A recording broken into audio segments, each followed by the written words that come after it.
Op alle je middelbare scholen zitten joodleerlingen examens te doen. Voor de vakken Nederlands, biologie, aardrijkskunde of muziek. Ook Duits voor de HAVO staat op het programma. Liekers op de HAVO-top in Burgum van de schoolmierskippen Ljutger en Singeland. Hoe ging het? Ja, wel aardig. Ik had er een beter gevoel dan ik van tevoren niet dacht. En wie de zaken die het moeilijk voest?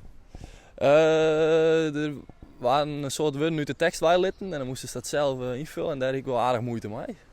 En dat hier ik ook bij de proefexamens, dus dat hier ik wel verwachten, maar voor de rest weer het aardig te doen. Nou, ik vond de leesvragen echt heel makkelijk. Dus dacht ik, nou, het hele examen is nogal moeilijk. En toen de leesvragen en dat, nou, dacht ik, nou, dat is best wel makkelijk. Die gewoon vragen die letterlijk in de tekst staan eigenlijk. En dan moest dat gewoon antwoorden. Honderden leerlingen hadden die gebruik maken van examentraining. En dat had ze geholpen.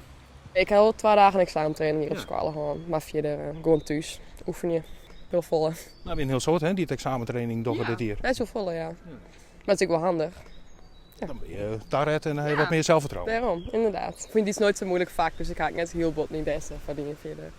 Dit sluit hij wel. Ja, lijkt best wel prima, ja. Ik heb vol examens maken thuis zelf, oefenexamens en soms heel examens. En zodat ik de concentratie er een beetje bij horen. En dat ging wel aardig. De ene keer wat een heel ziet, de andere keer wat leger. Maar gemiddeld rond 4 en heel. Dus het moet nou ook wel goed komen. Dan. On 30 mei is de eerste Riege-examens. De tweede begint op 13 juni en daarna is er in juli nog een periode van werkexamens.